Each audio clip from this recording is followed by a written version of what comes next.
livre est réparti en 3 parties. Traite d'abord dans la première partie la question des universités publiques, sinon des établissements d'enseignement supérieur public.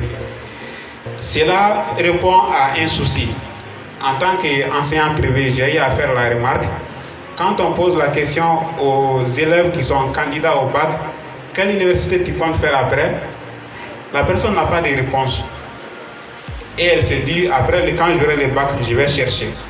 Ça, ce n'est pas normal. Ce choix doit être fait au plus tard depuis les fondamentales. L'élève doit avoir une idée sur son profil et doit avoir les renseignements sur les différents établissements qui forment dans ce domaine.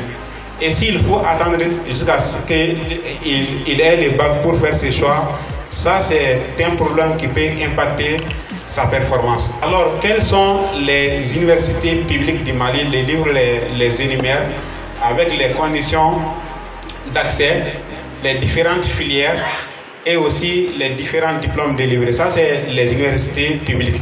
À côté aussi des universités publiques, il y a les grandes écoles comme ENSIP, ENTP.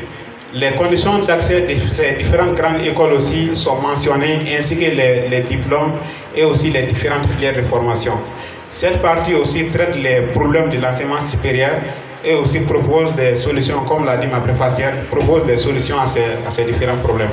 La deuxième partie du livre traite la question des universités privées. Vous avez certainement eu à faire la remarque avec moi.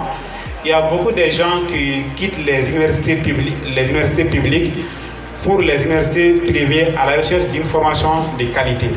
Mais force est aussi de constater qu'en ces dernières années, il y a eu tellement d'universités privées qui sont créées que la concurrence est telle que ces universités privées-là ne sont plus aussi les garantes d'une formation de qualité.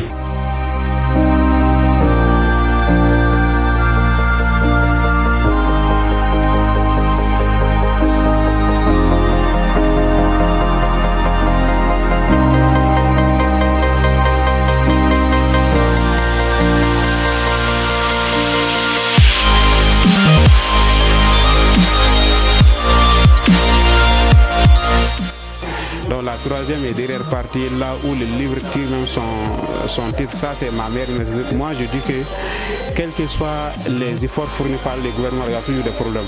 Quels que soient aussi les efforts fournis par les promoteurs d'écoles, il y aura toujours des insuffisances.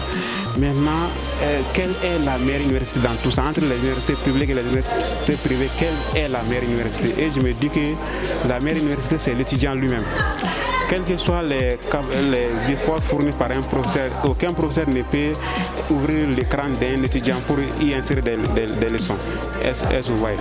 Donc c'est l'étudiant lui-même qui est sa meilleure université, surtout à travers les nouvelles technologies de la communication. On peut apprendre beaucoup à la maison. N'importe quelle leçon dont nous avons besoin sur n'importe quelle discipline aujourd'hui, nous pouvons l'avoir sur Internet. Il suffit juste que l'étudiant ait le courage de les exploiter, d'apprendre, de lire, de faire des recherches et aussi surtout de participer aux événements, aux activités instructives qui constituent en soi une université pour lui. Et aussi le livre l'incite aussi beaucoup à lire, ce qui fera de lui la meilleure université, ce qui lui permettra d'apprendre beaucoup de choses et par conséquent d'avoir les diplômes les plus valables qui lui permettra d'avoir un emploi.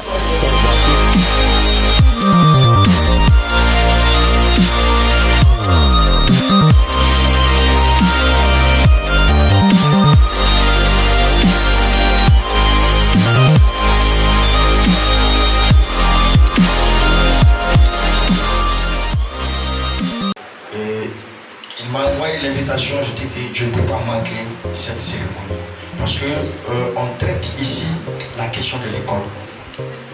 Nous avons la ferme conviction, si nous voulons un Mali de demain meilleur, un Mali émergent, ça passe nécessairement par la qualité de nos ressources humaines. Et nos ressources humaines passent forcément par un enseignement de qualité. Et cet enseignement de qualité, c'est à l'école. Et si nous ne traitons pas les sujets de l'école, nous avons raté ce que nous voulons, ce que nous rêvons pour notre pays.